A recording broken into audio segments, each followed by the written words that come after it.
Hello, everyone, and welcome to MeowMix, the Carolina Panthers podcast. My name is Steven, My name is Jerry. and we are here to discuss the Week 8 matchup for the Carolina Panthers, visiting the Atlanta Falcons, an NFC South collision of two teams at the bottom of the rankings, the bottom of the NFC South. All right, let me take a deep breath here because we're going to go through the injury report. Oh yeah, sorry. Long. Davion Nixon was placed on IR right before we came on this recording. Okay. So he's on the injury All right. report, and I remembered that. Sorry. There you go. Thank you. That's all right. Thank you. I appreciate that. All right. So we already mentioned John Miller on the IR as well. So starting here with the injury report, CJ Henderson, we'll start with the Panthers, by the way. CJ Henderson, limited practice yesterday and today. Shaq Thompson back to practice in a limited fashion. And it sounds like he's going to play, but he may play limited snaps. Mm-hmm. Yeah. So Terrace Marshall still in concussion protocol, has not practiced. Would not expect him. Giovanni Ricci also still in concussion protocol, but did practice fully today. So he's moving along. He'll probably be out of concussion protocol, be able to play. Cam Irving, full practice. Trent Scott, full practice. Matt Paradis, limited practice. Davion Nixon, as Jerry just mentioned, now on IR. And then Daryl Johnson, hamstring, did not practice. So getting a little healthier. A little? I mean, Shaq Thompson coming back is big. The injury report is shrinking just because we're placing all the guys on IR. That's probably true. That's probably true. McCaffrey, by the way, is going to be eligible to come back next week. So let's hope. Let's hope. For the Falcons, Avery Johnson, full practice. AJ Terrell, full practice. That's it. That's the whole injury report. So they are fairly healthy. Yeah, or they placed everybody else on IR. I was going to say, AJ Terrell is the key there. He's a great corner. He's playing out of his mind this season so far. So, unfortunately, he's the guy that they drafted a couple, was it last year before maybe, that they took in the first round that everyone thought it was the second round pick. And he played horribly his rookie year. Awful. Yeah, but he's playing really well this year. So, yeah. Sometimes it's like that with corners. That's what we're hoping with CJ Henderson. Yeah. That he realizes his potential. But yeah. All right, let's move on to the numbers here. The Falcons are 3-point favorites in this game. Over under is 46.5, which seems a little high to me. Yeah, just because our offense can't score more than like 10 points lately. So I mean, and I don't see the Falcons aren't going to need to score 30 to win. And our defense is solid. So yeah, I don't know. All right, well, let's get into the matchups here. Let's start with the Panthers' offensive line. Because that's where we always end up. They're giving up the Panthers' offensive line is giving up a sack 8% of their dropbacks. So out of 100 snaps, there's a sack 8 times because that's just how it goes. The O-line is garbage. That's how the numbers work. Now the Falcons' pass rush isn't that good. They only get 1.7 sacks per game, and only 4.5% of dropbacks they get a sack. So they're not a good pass rushing team. I mean, their defense overall is not the greatest. That being said, the Panthers' offense sucks the past 4 weeks. So it'll be their worst position versus our worst position, and their best versus our best. So it'll be very interesting, especially on that offensive line there. Yeah, the Falcons have a decent secondary, but their pass rush is not very good. I mean, they've got Grady Jarrett, who's a very, very good player on the interior of the line there. And they've got Dante Fowler as an edge rusher, but he's really not what he used to be. And that's pretty much it in terms of, high quality players. So this is a good opportunity for the Panthers to get some confidence from this offensive line, right? I mean, of course, Grady Jarrett, again, an interior rusher, and the interior of the Panthers offensive line, not great. No. Putting it generously. And John Miller being out is not going to help. So we'll Not gonna probably see help. Dennis Nope. Daly on the right side, and Could see Trent Scott in there. Matt Rule mentioned Trent Scott as a possibility playing at a guard. So I don't know. I mean, Cam Irving probably going to be back at left tackle. You could see Christensen inside as well. yeah, that could be a very interesting if Christensen goes to right guard. That would be, which I'd like to see. I mean, I play him in these positions to see where he's, puts up decent stats. That's why you drafted him so highly, is because you thought he was such a positionless player. Let's see it, because he hasn't excelled anywhere yet.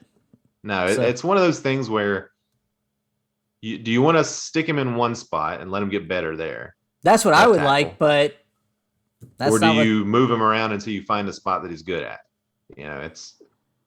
I could see it either way, but yeah, Matt Ryan. Well, Sam Darnold. Let's just look at his last 4 games. Right, the first 3 games we know he was pretty good. Last 4 games, he has been sacked 15 times. Passer rating of 61. Yeah. Not even 800 yards, so less than 200 yards a game. 4 touchdowns, 7 interceptions. So he's just not. He doesn't have a lot of time. He gets rattled. And he mentioned today that his footwork, he's dropping back too fast. He's moving too fast to get to the point to where it's time to throw the ball, and receivers are not getting through their routes. They're not ready for the ball, which could be one of the reasons why we're seeing so many drops, is they're not expecting the ball to be there when it gets there. I don't want to give the receivers too much, of a reason that they're dropping balls, so they shouldn't be. I mean, we're seeing 2 hands on these balls all the time, but and we'll talk about that matchup here in a few minutes. But Sam he needs more time. He honestly, any quarterback, I think, would be struggling right now behind this offensive line for the Panthers. It's tough.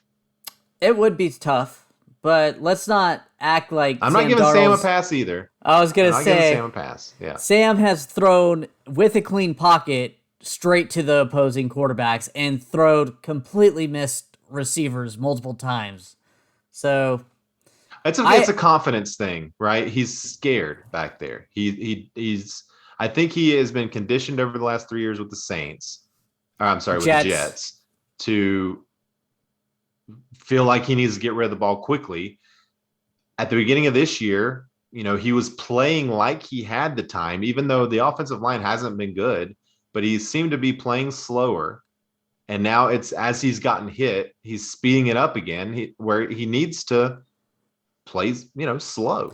Not slow, but mentally he needs to process. He needs to let everybody get into their routes. And this also boils down to Joe Brady and Matt Rule being horrible play callers.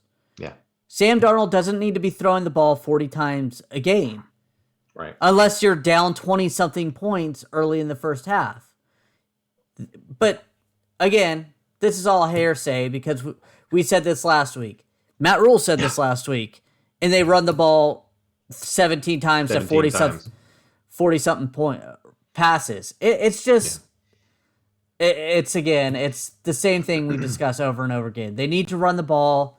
They need to let Sam Darnold breathe back there. Let the O-line kind of... I mean, honestly, all the defensive line has to do is pass rush, because we're passing the ball so much. We're passing it like 70% of our downs. It's ridiculous. We need to establish the run. This is our next matchup here. Panthers rush game versus the Falcons run defense, right? Run defense allowing 112 yards a game, 4.5 yards per attempt. The Falcons are. So it's not the worst pass run defense that run defense that we've seen, but you can run on them. Yeah, they're ranked, I think, like 22nd or something like that. I forget where I saw them ranked, but they're not a barn burner. Yes, avoid Grady Jarrett because he's a beast in the middle. I'm not gonna pass that up, but yeah, let Chuba get some outside runs. Let's force the run down their throats. Let's not stop after the first drive of 7 runs and be like, We ran the ball this game. Mm-hmm. We ran the ball. But, running the ball is going to open up the passing game. Yes. Like they work together. You're going to be able to do some play action, which they need to do more of. Roll Sam out of the pocket. Let him create some time. He's shown that he can run the ball. He can run the ball out of that, or he can throw the ball. He throws on the run pretty well, honestly. Yeah. It's in the pocket where he has the most trouble. So get him on the move. I mean, they need to try some different stuff. That's what we're saying. Yeah. What they're doing is not working. They need to try some different stuff. Well, Matt Rule said they tried different stuff last week. They just looked very much Did they like. though? I didn't see anything different. I didn't either. It was that was kind of a sarcastic joke of Matt Rule, like saying something. I think they and wanted never to try some through. different stuff, but they sort of. It seemed like after that first drive, 15 scripted plays, that they just reverted back to what they've been doing. LSU, please take Joe Brady away, please, please. I'm beg of you. Oh man! All right, what's our next matchup here? We got Panthers secondary, who's been very good, giving up only 197 yards per game, going against Matt Ryan, who's playing great, or playing really well, 266 yards per game. It'll be very interesting. I don't fear their run game. Mike Davis hasn't even really been anything. Cordell Patterson's more their main back now, and I feel we're more better suited to stop that type of running back as we stop Kamara and other, those scat backs types. So hybrid backs. Yeah, I think we could stop him fairly decently. He's on my fantasy team, so I'm not going to probably like that, but I still think they can actually stop him, and Mike Davis doesn't fear me. So Matt Ryan's the one who's really the guy, and he has been the guy there for a long time.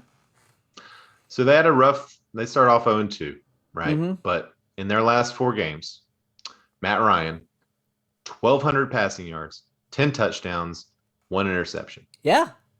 He's been sacked 5 times. In the last 3 games, he's only been sacked twice. So that offensive line has really kind of come on.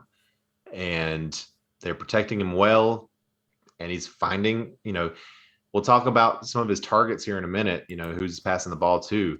But he's aging fine. He's playing really well. And he's one of those guys, again, that can get the ball out quick. He's a veteran, and you're not really going to scare him. So getting pressure on any quarterback, obviously, is the key. And the Panthers, unfortunately, haven't done that in the last few weeks. So, again, this will be a nice one to, reestablish that. Back to my sack percentage here. Atlanta's only given up 3.5% of sack. A lot of that's on Matt Ryan. Yeah, I mean, they're top 5 in the league. They're number 4. So he drops back. He's not getting that pressure. He's not going down either. He's getting the ball out quickly. He sees the pass rush, and his offensive line has given him just enough time to get through it. So, yeah, I hate to say this, but I don't know if our guys can get back there. They seem to be struggling the past few weeks, and the only good thing is he's more of a stable pocket passer, what we haven't really been facing that much of. Yeah, he's not going to get out and run. He doesn't run a lot. I think it's going to come back to the secondary, is putting pressure, holding the wide receivers in check long enough to allow the pass rush. You hear about coverage sacks all the time. Mm-hmm. That's what we're going to get in this game if we get sacks. They're going to be coverage sacks. I mean, we've got Gilmore is, I think, going to play this week. Yeah. Shaq Thompson is going to be back in some capacity, which is going to be really important when we talk about this next guy. So I think as long as the secondary kind of plays to the level that they can play, I think it's possible that the Panthers could get some pressure on Matt Ryan this week. Yeah. And I really hope they do, because, that offense, when they heat up, they're dangerous, really dangerous. Yeah, I agree. I think that is the way this defense has to win, is just really getting to Matt Ryan and knocking him around a few times. Mm-hmm. But it's easier said than done. I It mean, is. It is. And, we talked a little bit about their running game doesn't really scare you, you mm-mm. know, but their passing game is what scares you. And their new toy on that offense is Kyle Pitts. Kyle Pitts, the last couple of weeks, has been really, really strong. I think he's like, close to 300 yards last 2 weeks. Um, Combined, seems yeah. like it seems like they have figured out how to use him. He is their leading receiver on the year with 471 yards. He's a tight end, but plays like, he plays like Calvin Johnson. He's just big and fast and strong and can Wait, catch the ball. He's the Calvin Johnson of tight ends, I think. And I think that's yeah, what he's going to be. Like, we talked about him in one of our draft profiles. You guys go back and watch that if you want. Hear me gush about him and just beg the Panthers to do anything to take him. How I am with tight ends. Like, I just yeah. want You one so some reason desperately. you are obsessed with tight end. Tight ends Uh, and kickers. Those are my obsessions. that being said, Kyle Pitts is looking like the real deal, like a top Yeah. tier tight end. But I think I kind of wish J.C. Horn was here because he shut him down Mhm. in Florida. But unfortunately, he's on IR. That being said, But I think think about that. Think about what you just said there. They had to put their best corner on a tight end. yeah, That's how good he is. yeah. But at the That's same how good he time, is. it's the And it worked. NFL. Yeah. Yeah, I was gonna say that's Yeah. what we drafted. J.C. Horn, a Yeah. big physical corner. That being said, I think Jeremy Chin, Shaq Thompson, I think they could slow him down. I Calvin Ridley scares me a little bit more because Calvin Ridley is probably going to go against Dante Jackson, and Dante Jackson's having a great year, but Calvin Ridley is such a great route runner that he gets open, and he can get open quick for Matt Ryan, and that's what worries me. He's been having a bit of an off year, Calvin Ridley, so far. I, it could be the Not offense. Yeah, it could be. He's getting a lot of targets, but I think he has yet to get a 100-yard game. He's only got 281 yards receiving on the season, a couple of touchdowns. So he is certainly not. I mean, he and DJ Moore, I think they're always going to be linked, Oh right? yeah, Because they at went least back to back, same division. Um, one you know, one one two. I mean, yeah, same style of play. Fast guys that like to go across the middle. Um, but DJ Moore having a much better season this year than Calvin Ridley. But if you look at their overall career numbers, they're just so eerily similar. I'm not sure. This is the first year, I guess, Calvin Ridley's like the guy there in terms of wide receivers with Julio gone now. So he is the number one. But they're also going to get Russell Gage back, who has been hurt the last few weeks. So that's going to give them another weapon. And of course, Cordero Patterson is their yeah, second leading receiver. yeah, out of So that backfield. So yeah, leading rusher and second leading receiver. So he's a guy, we mentioned that their running backs don't really scare us, but in the passing game, Cordero Patterson he's a threat yeah, for sure. So he's 27 they're- receptions, 296 yards, and 4 touchdowns. He's there. He's got their most receiving touchdowns on the team. So yeah, he's very similar to. I mean, Cordell Patterson was a receiver coming into the NFL, but they are using him more as a running back. So he's very similar to Christian McCaffrey in that sense that you can have him in the backfield, then all of a sudden he splits out and he's a receiver. So yeah, I am worried about Cordell Patterson just because that production he's getting there is pretty astronomical, to be honest with you. Something I was not expecting this year. Well, he's having a career year, honestly. I mean, are you all right there? Yeah, fine. Okay. Yeah, he's already surpassed his career rushing total in 6 games, and he's knocking on the door of his receiving total, and he's already matched his career touchdown total for reception. So, and then we're only 6 games into the season for them. They've already had their bye, so he is having the year of his career so far. Maybe this offensive scheme It's obviously worked. I mean, a lot of it, I think, is Mike Davis is just not good. Mike Davis was okay for us last year, but he has not played well for the Falcons. No. Not at all. So I'm not worried about. But Cordell Patterson, he's an interesting player. One of those guys that can do a little bit of everything. Of course, he made the Pro Bowl as a returner, one of the best returners of all time, honestly. So I don't know if he's still doing that with them. I was gonna say, no. Our special teams, yeah. But all right, we got one more matchup here, or two more matchups, I guess, but they kind of go together, I think. Well, I thought we kind of covered Sam Darnold versus mistakes. You jumped on that earlier, and so I'm gonna go ahead and say receivers versus catching the ball, because some reason that's a big deal here in Carolina the past few weeks, where the receivers don't want to catch the ball. Even DJ Moore seems to be in the drop. Fan. I don't even know what to call that. Dropping the ball constantly. I hope that they have spent all week on the jugs machine, or better yet, having Darnold throw them the ball, getting that timing down a little bit. But it's inexplicable what has happened to these guys. All of them have been dropping the ball. Yeah.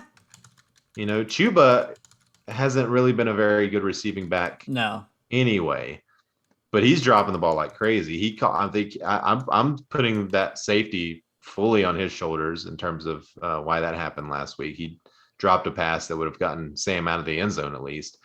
But Anderson has just been horrific. Not even counting the drops, he's just been horrific. Then he started dropping the ball, so he's added on top of his horrificness. And DJ has been getting doubled. He's been seeing a lot more attention because defenses know nobody else on the team can catch the ball. So now, Carolina leads the league in drop passes, 18 so far this year. Guess who? The number 2 team has 13. That's how many drop passes. Wow. Atlanta's sitting at number 9 in this stat with 9, half. Wow. And they're a top 10 undropped passes. That's 8 of those came in one game, by the way. And then last week, I don't know how many they had last week, 3 or 4 at least. So, I mean, most of those have come in the last 2 games. So, I mean, gosh, I hope that was a focus this week. I mean, that's the only... There's so many things they need to focus on. But catching the ball has to be near the top. Like, you can't waste the good throws that Sam has. Yeah, he doesn't make many of them. If he's getting the ball to you, you have to take advantage of that, right? Yes. Like, you have to do something there. So, all right. Any other? I think we kind of covered almost everything. Okay, well, let's move on to our beer bet of the week. Beer bet of the week. All right. This is not an anti-Panthers beer bet of the week. No, it's just this weird love affair that you have with Kyle Pitts and any other tight end that's not on this Panther roster. I swear to God, he probably goes through other teams' roster, just hearts all the tight ends. Heart. It's been so long since we've had one that's been worth a damn. I just, I think it's a big part of the offense. When you have one who's great, it's a big deal. It is, but but it also, you need a team that specifically wants to feed the tight end. And under Matt Rule, it has not. I know. We've had this. I know we've had this conversation. We've had it. But look at some of the best teams of the last 20 years. Kelsey, Zach Ertz, Gronkowski. I'm just thinking of like Super Bowl winners. Yeah, I could tell. They all have good tight ends, if not great tight ends. So, it'd be a nice thing to have. It'd be a nice another for Sam Darnold, especially, who struggles. Having that big, reliable target in the middle of the field would be so valuable. We don't have it, but anyway, this bet's about Kyle Pitts. We're gonna bet over under 100 yards for him. He's been on fire lately. So Jerry, the Kyle Pitts denier, is gonna go under. He looks good, But I don't think he's this like. Good. He's had 200-yard games. He's a rookie, and he's leading them in receiving. He's gonna have well over 1,000 receiving yards as a rookie tight end. That is incredible. It's amazing. It's weird splendiferous. All right, so Jerry's under. I'm over 100 yards receiving for Kyle. Yeah. I think our defense can really kind of lock him down, but we'll see. We'll see. All right, I'm gonna change the beer to like a nice bottle of scotch or something, since you owe me so many beers at this point. The way it is, man, I can't win anything. I can't win anything. My fantasy team, half my team is on IR. Like my first 4 picks IR. So one of the guys in our league messaged me the other day. Is like, what did Jerry do? What happened to his I team? drafted on like an ancient Indian burial ground. Yeah. Oh man. All right. Bold predictions. I'll let you go first here. My bold prediction is Chuba Hubbard will get 125 yards rushing if he actually gets more than 13 carries. So last week it was 150. We're gonna. Yeah, it's a better run defense. It's a better. It's still a very bold. It's still very bold because they're just not running the ball. Actually, I should change it. It says Chuba Hubbard will get 20 plus carries. Yeah, there you go. That's bold. All right. My bold prediction is that the Panthers will hold Kyle Pitts to under 75 yards. I'm going to win one of these. I'm either going to win my bold prediction or the beer pit. Watch it gets 85. Yeah. All right. All right. Game prediction. So, again, Panthers on a losing streak. Falcons on a winning, streak. I mean, they won 2 in a row. But who you got? I have the Atlanta Falcons winning 24-13. Panthers just their offense just can't get it together. This seems like it's continuing to go downhill. All the rumors flying around, the Deshaun Watson thing that was all week long, now not an issue, but been a lot of off the field things for the Panthers to be distracted by this week. But I don't think it's going to distract them. I think they're going to come out. They're going to play hard for Matt Rule. They're going to really show the fans that the season is not over. I think the Panthers win this game. I think it's going to be a close one, 24-23. Panthers win on the last second field goal of Gonzalez. Okay, I hope you're right. Yeah. We'll be 4-4. I mean, honestly, we'd still be right in the mix if we win this game. If the offense could turn it around, yes, we can be in the mix. But it feels like and then you got McCaffrey coming back, and we could be feeling really good this time next week. Better, really yes. Could. But right now, I feel like the wheels fell off this car.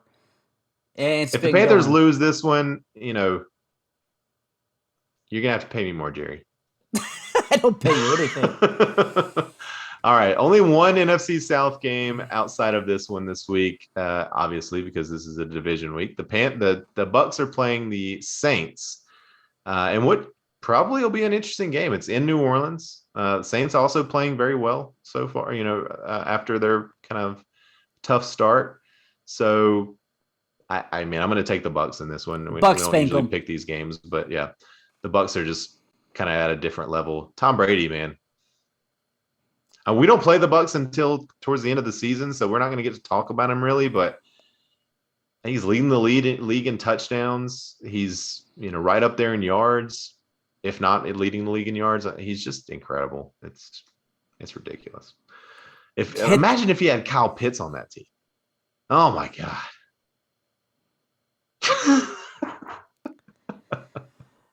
All right. So you're about 3.5 months away from sending Kyle Pitts your Valentine. I might do it early. It's so weird that you have a love affair with like a division rivals tight end. To be fair, it started when he was in college. Okay. That even sounds weirder, to be honest. Look, I hope that he sucks this week. I mean, if that's any consolation, because that means the Panthers will win, or at least be competitive, but he's awesome. It sucks. I mean, again, go watch our draft profile on him. I was predicting that he was gonna, if he went to the Falcons, that he was gonna haunt us for 10 years. And it looks like that's what's gonna happen. I think it's too early to tell that much. But go listen to the draft profile. Jerry has not really changed his opinion on Kyle Pitts since the draft profile. Yeah. All right, we want to thank everyone for listening. If you like the show, please let your friends know. Please follow us on Twitter at MeowMix Podcast. If you have any questions or comments, you can email us at mailbag@meowmixpodcast.com. And if you leave us a 5-star review with a comment on Apple Podcasts, we'll read it on the show. Please like and subscribe on YouTube. We'll be back on Sunday afternoon to discuss the Panthers Falcons matchup. Again, go check out our Halloween video, our trade deadline video. If you haven't already, leave us some comments there. And until next time, everybody stay safe out there and keep pounding.